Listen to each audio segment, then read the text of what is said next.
여러분 안녕하세요. 일주일 만에 뵙습니다. 벌써 이제 4월도 이제 막바지를 향해서 이제 치달아가고 있네요. 그동안 어떻게 공부 열심히 하셨습니까? 4월 말이면 교육학 이론은 이제 완성되는, 수험생들이 봤을 때 심화 이론까지 이제 끝나는 그런 시기입니다. 5월이 되면 한 달 동안에 그 모든 이론을 마무리를 해야 돼요. 그러면서 6월 달에 자연스럽게 전공과 교육학의 밸런스를 마치고 7, 8월이 되면은 이제 문풀신으로 넘어가야 됩니다. 그게 이제 정상적인 코스예요. 합격자가 되기 위해서는 그 안에서도 남들보다 앞서가야겠죠. 제가 지난 시간에 교육심리학을 정리하고 이렇게 문의를 받았는데, 교육심리학 끝에 바로 제가 붙여드리는 게 생활지도와 상담이에요.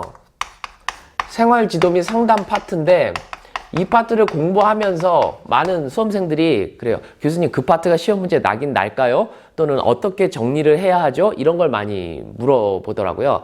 그런데 분명히 제가 말씀을 드릴게요. 이 파트 시험 문제 출제될 확률이 있어요, 없어요? 있습니다. 낮아요? 어느 정도 높습니다. 이런 파트일수록 상반기 시내는 어느 정도 어때요? 완벽하게 정리를 하고 지나가야 돼요. 어떤 식으로 정리하냐면 굵고 깔끔하게 정리를 해주는 게 가장 좋습니다. 그래서 오늘은 전반적으로 이 부분인데, 이걸 다 정리를 할 수가 없어. 우리 유튜브의 특성상 제가 가이드를 잡아드리고 그 중에 일부분을 좀 정리를 해드리도록 하겠습니다. 사실 이 생활지도와 상담 파트는요, 무조건 나오면 처음에 이게 나와요. 학습자의 부적응, 그리고 부적응을 해결해 나가는 상담의 과정과 상담 기법, 요게 이제 포인트예요. 과정과 기법을 잘 알아야 된다. 요 두 가지인데, 그동안 출제되었었던 여러분 기출문제를 분석해 보면 2014년도 출시 문제에 등장을 했어요. 어떤 게 등장을 했냐면 행동주의 그리고 인간주의, 요 상담에 대해서 요 상담을 해서 그때 말썽꾸러기 철수가 있었어요. 그 철수를 어떻게 지도해 줄 것인지 상황과 함께 이제 매칭을 시켜줬단 말이에요. 다시 말해서 어떤 구체적인 교실 내에서 여러 가지 부적응, 어떠한 그 학습 문제가 이제 드러날 수도 있고요. 정서적인 부분이 드러날 수 있고, 또 사회적인 부분이 이제 드러날 수도 있고, 그런 아이들이 있을 때 누가? 담임교사로서 어떻게 지도를 해줄 것이냐. 이게 이제 포인트가 되는 거예요.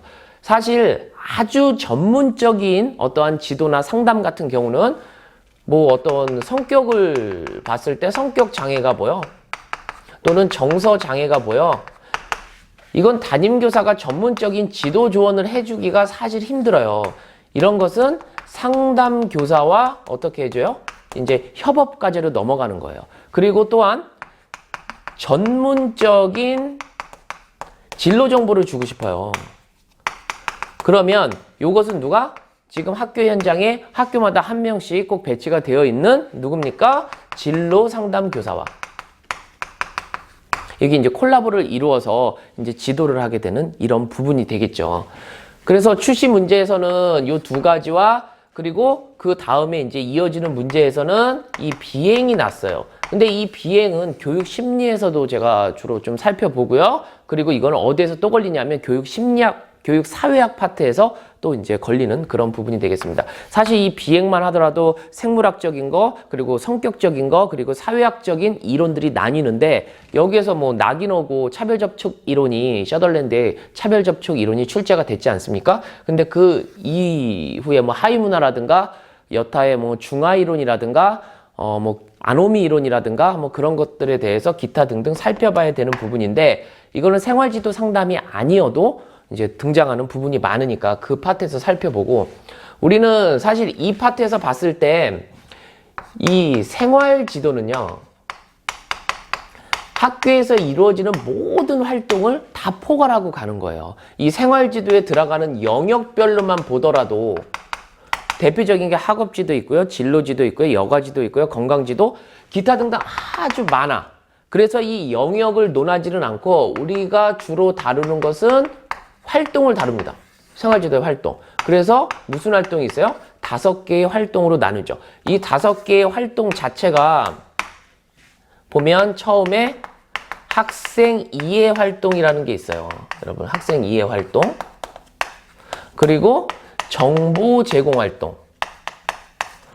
이게 뭐 진로 정보가 되었던, 아니면 교육적 정보가 되었던 이 정보 제공 활동이 있고요. 그리고 상담 활동이 있어요. 근데 여러분 보면 이 상담 활동이 생활지도 활동의 가장 중핵적인 내용이 되는 거예요. 그래서 문제는 어디서 다 나? 이 상담 활동에서 다 나는 거예요. 그래서 나머지 파트는 중요한 것만 살펴보면 됩니다. 또 하나는 정치 활동이 있어요. 바른 위치에 학생을 보내준다 해서 이제 직업적 정치도 있고 이 역시도 교육적 정치가 있죠. 그리고 팔로우업 서비스라고 얘기하는 추수 활동이 있습니다. 이건 뭐 상담의 종결에서도 이제 많이 나오는 그런 파트가 되겠죠. 변별이 되는 파트는요, 생활지도 상담 파트를 공부하고 나서 변별이 되는 파트는 이 상담 파트가 제대로 정리가 되었는지 안 되었는지에 대해서 이제 변별이 되는 부분이죠. 사실 학생 이해 활동도 나중에 보면 학생을 분석하기 위해서 다양한 자료를 우리가 수집하게 되죠. 그 중에 핵심적인 게 검사로 되는데 이게 표준화가 있고 또 관찰 등으로 이루어지는 비표준화가 있어요. 우리가 뭐 흥미라든가 적성이라든가 지능이라든가 이런 것은 표준화 검사에 해당하고 뭐 관찰이라든가 기타 뭐 사회성 측정법이라든가 기타 여러 가지 방법들이 있어요. 그건 이제 비표준화에 해당하는데 이것은 평가 씬에서도 또 강조되기 때문에 그 파트에서 살펴보도록 하겠습니다. 그래서 제가 오늘 주로 말씀드리려고 하는 내용은 내용이 많다 보니까 지금 말이 아주 빨라지고 있어. 여러분 이거 저는 수업 자체 여러분 1.2배속이나 5배속 안 돌려도 이제 될 겁니다. 이 상담 파트를 정리를 해야 되는데 이게 비교적 적지 않아요. 내용들이 많단 말이야. 그럴 때일수록 굵고 짧게 머릿속에서 여러분 잘 그 부호화를 시켜갖고 이제 따라오셔야 됩니다. 상담은요, 여러분 크게 보면 영역을 이제 준 거를 가지고 나눠야 돼요. 근데 비교적 아주 심플해요. 무슨 상담이 있냐면 먼저 인지적인 상담이 있어. 그리고 정의적인 상담이 있고 그리고 이미 다 알고 있는 행동 수정 기법을 가지고 우리가 논하면 되는 행동적, 행동주의적 이 상담이 있어요. 그리고 이제 기타의 여러 가지 상담이 있는데 이 기타의 여러 가지 상담 중에서 가장 핵심적인 게 진로 상담이에요. 이 진로 상담이 최근 들어서 매우 중요해요. 여러분 보면 그냥 스킵하고 지나갈 수가 없는 그런 부분이 되겠습니다. 인지적 영역의 상담은 이제 대표적인 게 여러분 지시적인 상담이 하나 있겠죠. 이제 지시적인 상담이 있어. 그리고 우리가 합리적이고 그리고 정서적이고 그리고 행동적이라고 이야기하는 테라피 뭐가 있죠? RBT.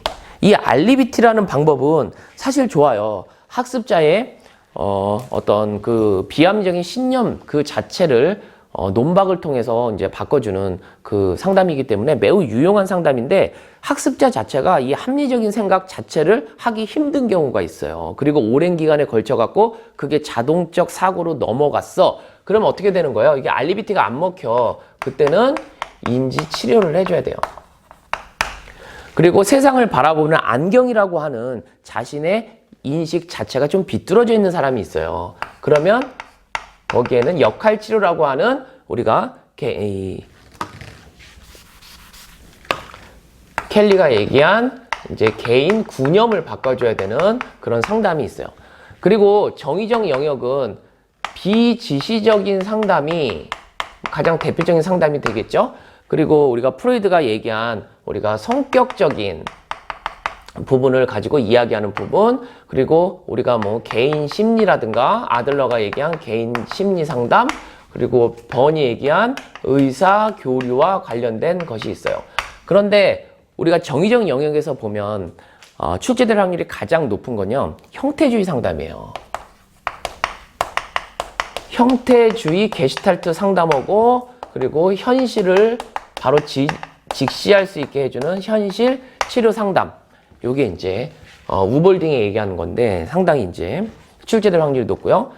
행동적 영역은 제가 행동 수정 기법에 대해서는 유튜브 강은 찍지는 않았는데 제가 제 본강에서 보면 바람직한 행동을 계속 증가시키기 위한 행동 수정 기법이 있고요. 그리고 바람직하지 못한 행동을 감소시키기 위한 것이 있어요. 그래서 그 두 가지로 나누어서 각각 해주면 됩니다.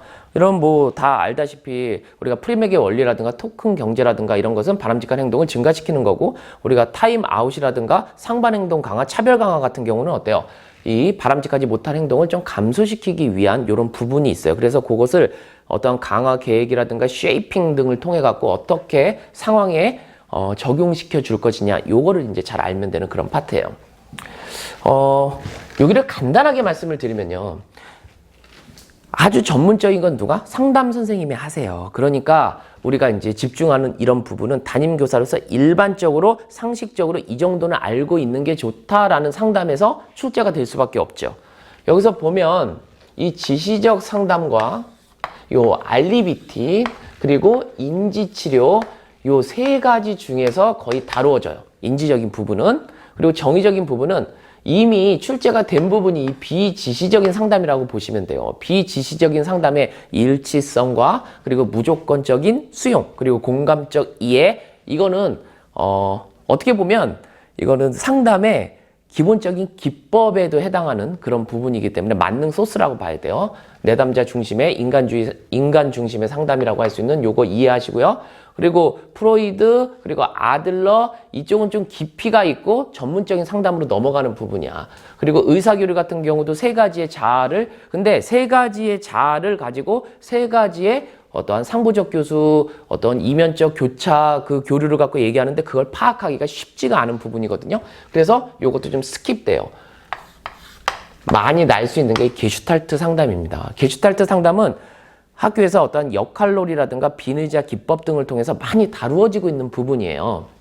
그래서 이건 출제될 확률이 매우 높고, 그리고 현실 치료와 같은 경우는 기출문제 패턴을 많이 분석해봐도 WDP라는 요 방법을 통해서 자신의 어떠한 행위, 목표를 향해서 가는 자기의 욕구를 해결하는 그것을 이제 우리가 따져보고 그리고 평가를 해갖고 자기의 플랜을 다시 짜는 요게 아주 방법이 괜찮거든요. 그래서 이 방법, 그리고 형태주의에서 이야기하는 비의자 기법, 뜨거운 자리, 라든가 뭐 꿈작업이라든가 환상게임이라든가 이런 방법들은 우리가 이용을 하기가 상당히 유용한 방법이거든요. 그래서 그런 것들, 요 세 가지 정도를 주의 깊게 보고, 이미 이 부분은 어디서 살펴봤어요, 여러분? 우리가 보면 그렇죠. 우리가 교육 심리라든가 이런 부분에서 학습 이론에서도 많이 다루고 있는 부분이기 때문에 거기서 이제 같이 수용을 하면 됩니다. 그렇다면 이제 남은 게 이제 진로 상담인데, 이 진로 상담을 얼마나 어떻게 어디까지 공부를 해야 되느냐, 제가 깔끔하게 이 파트를 정리를 해드리도록 하겠습니다. 이 진로 상담은요, 크게 보면 두 가지로 나눠서 보면 돼요. 하나는 진로 선택과 관련된 이론입니다. 그리고 또 하나는 진로 발달과 관련된 이론이에요. 어떻게 진로를 선택하게 되는지에 대해서 이해를 해야 되고, 그 다음에 전생의 발달론의 터에서 진로 발달이 어떻게 이루어지는지, 우리나라의 진로 발달 체계 자체는요, 이 초등학교에서는 진로에 대한 이해에 중점을 두고요. 그리고 중학교에서는 진로에 대한 탐색과 모색에 중점을 두고, 고등학교는 진로에 대한 디자인, 그리고 진로에 대한 준비에 이제 방점을 찍습니다.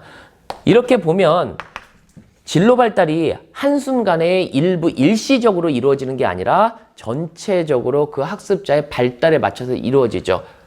우리가 무엇을 알아야 돼요? 슈퍼의 진로 발달 이론을 알아야 돼요.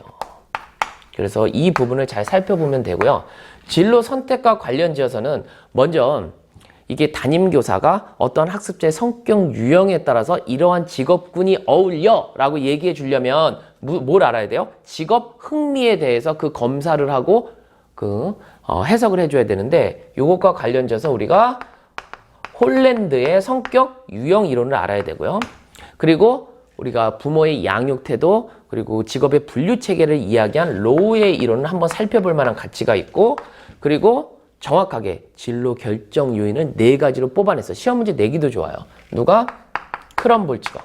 그래서 크럼볼츠의 이론을 갖고 살펴보면 됩니다. 그래서 진로 선택은 요 세 학자, 그리고 이 발달은 슈퍼. 사실 발달 이론을 논한 학자도 뭐 긴즈버그도 있고요. 그리고 뭐 가프레드슨이라든가 자아 개념을 더 깊이 있게 파죠. 타이드먼 오하라라든가 되게 많아요. 하지만 오늘날 가장 폭넓게 설명하고 있는 수퍼의 발달 이론을 살펴보면 되고, 진로 설득과 같은 경우는 아까도 얘기한 것처럼 성격 유형을 파악해서 양육 태도가 어떤지, 그래서 양육 태도에 따라서 이제 어울리는 직업 분야를 이야기해주고, 그리고 구체적으로 어떠한 환경 요인 그리고 심리적 요인이 진로 결정에 영향을 미치는가 보다라는 것을 누가? 담임 선생님이 파악해 줄 필요가 있잖아요.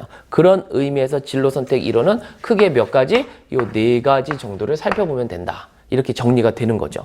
그러면 이 중에서 인트로가 이만큼이야, 인트로가. 근데 이 중에서 한 파트를 정리를 해드리고자 합니다. 그 한 파트 정리해드리는 파트를 제가 오늘은 제가 고민을 많이 했어요. 어떤 파트를 정리해드릴까 하다가 이 파트, 진로 상담 파트. 그러니까 대체적으로 수험생들이 스킵하고 지나가는데 지금이 4월이기 때문에 지금 한번 봐두면은 나중에도 여러분께 많은 유용성, 여러분의 발목을 잡지 않을 거야. 제가 추구하는 게 여러분 가만히 보면 어떤 거냐면 이 교육학 같은 경우가 그 변별력을 갖지 않고 누구나 다 18점, 19점, 20점, 그래서 전공을 열심히 하면 여러분 합격에 다다를 수 있게 1차 합격은 그러니까 아무런 무리 없이 갈 수 있도록 만들어 드리고자 제가 이제 노력을 하고 있거든요. 그런 의미에서 상반기 시내는 여러분 그 스킵하지 마시고 구석구석 공부를 해 주셨으면 좋겠습니다. 그래서 제가 이 진로 상담 파트를 좀 풀어서 말씀을 드리도록 하겠습니다. 그러면 여러분 이 4가지 중에서 먼저 이 홀랜드에 대해서 살펴보고자 합니다. 이 홀랜드와 같은 경우는 사실 인간의 어떠한 성격 유형이 타고난다라고 보는 거예요. 그 타고난 성격 유형과 함께 이 성격적 특질 그리고 성격 유형과 함께 어울리는 직업 분야가 있다. 요것을 이제 매칭시켜주는 그 학자라고 볼 수가 있는 거죠.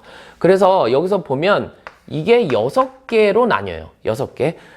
이 6개가 여러분 커리어넷이라든가 여러분 보면 뭐 여러 가지 진로 사이트에서 이 직업 흥미 검사라고 무료로 청소년을 대상으로 제시를 하고 있어요. 그래서 여기서 보면 6개의 성격 유형이 나오는데 기본적으로 여러분들이 이것은 좀 알고 있어야 되는 그런 파트예요. 왜냐하면 성격 유형이 그렇게 나오면 전체적으로 너는 어떠한 직업군이 어울려라고 무엇을 해줄 수 있어요? 이 방향성을 제시해 줄 수 있는 하나의 이 지침으로 이제 작용을 하거든요. 근데 단점은 꼭 이렇게 성격 유형이 아니더라도 자신의 의지의 터에서 어떠한 직업 분야에 잘 적응하는 케이스도 있거든요. 그래서 그러한 어떠한 자신의 어떠한 가능성? 요것은 좀 고려하지 않고요. 그리고 어떻게 그러한 그 성격 유형과 직업 그 분야가 매칭되는지, 그게 어떻게 맞아 떨어지는지 그 과정에 대해서는 설명이 없어. 하지만 담임교사 입장에서는 전반적으로 너의 성격은 이렇고, 그리고 어울리는 분야는 뭐 이런 분야가 있어 정도의 어떤 방향성을 제시하는 데는 상당히 유용하기 때문에 알아둘 필요가 있는 거죠. 일명 우리가 이 검사를 리아셋 검사라고 이야기를 해요. 리아셋 검사. 왜? 6가지 성격 유형으로 이제 나뉘기 때문에 여러분이 첫 번째 알아야 되는 게 이게 코드라고 얘기하는 진로 코드를 알아야 돼요. 그러면 6가지 성격 유형의 진로 코드를 알게 되는데 각각의 하나하나가 이니셜을 나타내요. 그래서 R은 리얼리스틱, 그리고 I는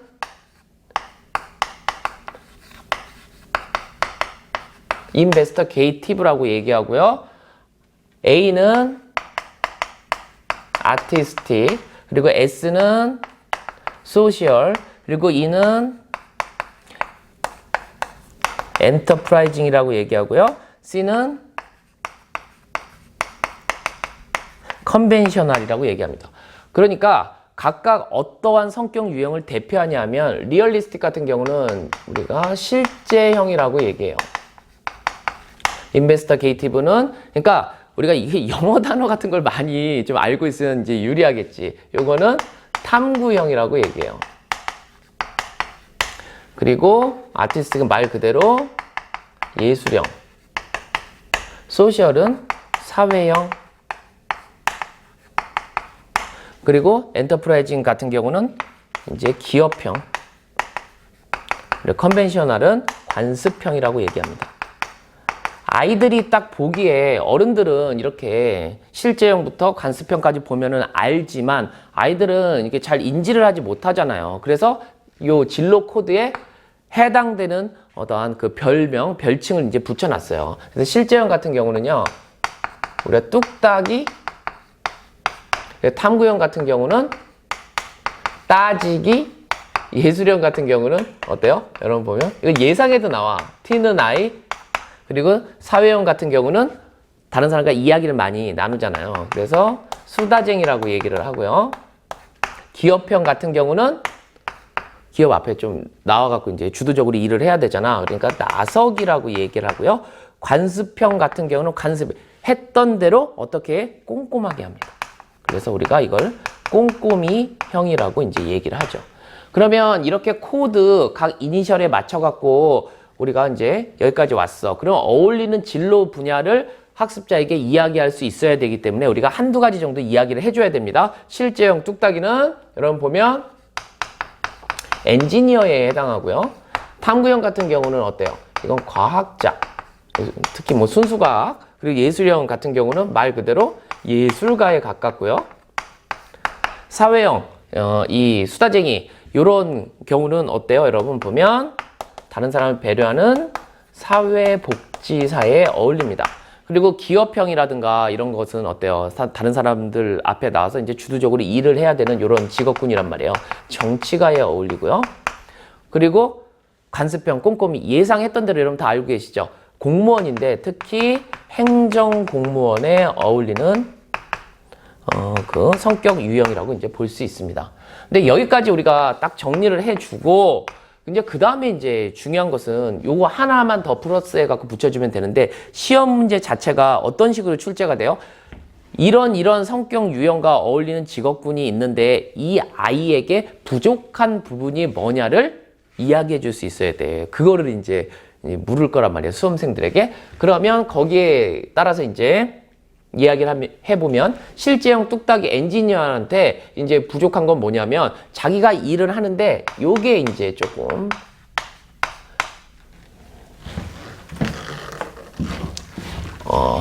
이 사회적 기술이 좀 부족해. 그리고 탐구형과 같은 경우는 어때요? 이게 자 혼자 이제 막 탐구를 하잖아요. 근데 부족한 게 리더십이 좀 부족해. 이제 혼자 일하는 거. 그러니까 학습 양식으로 치면 장독립형의 막 이런 학습자들이 되겠다. 그리고 아티스틱과 관련 이런 것은 뭐예요? 규칙을 잘 안 지키는 수가 많아요. 그래서 우리가 규범적 기술이 좀 부족하다. 이 사회형 수다쟁이, 사회복지사 다른 사람을 배려하기는 하는데 우리가 무엇을 싫어하냐면요. 이제 조직 활동을 좀 싫어한다고 얘기해요. 조직 활동을 싫어한다. 그리고 기업형, 나서기, 그리고 정치가 같은 경우는요. 여기서 보면 상징과 체계적인 그런 활동, 이런 것을 좀 싫어하는 그 성격을 보이고요. 그리고 끝으로 관습형이라든가 관습형에 해당하는 꼼꼼이 학생은 어떤 공무원적 자질은 뛰어난데 여기서 보면 심리적으로 복잡하게 생각하는 그 활동 자체는 좀 싫어하는. 근데 이게 여러분 보면 타고나는 특질이잖아요. 성격 유형 그리고 거기에 맞는 직업군을 이렇게 매칭을 시켜갖고 아까도 얘기했지만 전체적인 방향성을 이제 주는 건데 이게 꼭 그 딱 맞아떨어지진 않아. 하지만 전체적으로 봤을 때 우리가 관찰을 하고 그 학습자에게 부족한 어떠한 기술이라든가 활동들을 파악하고 있으면 그 학습자의 어떠한 진로 지도를 해주는데 매우 유용하게 되겠죠. 제가 이거 원래 원샷으로 쭉 가는데 잠깐 끊어가야 될 게 칠판을 한번 지워야 될 것 같아요. 여러분 잠깐 지우고 요거 원투로 잘라서 갈게요. 그 다음에 잠깐 지운 다음에는 이제 나머지 그 진로 상담 이론을 설명해 드리도록 하겠습니다. 아쉽지만 여기서 끊겠습니다. 잠깐만.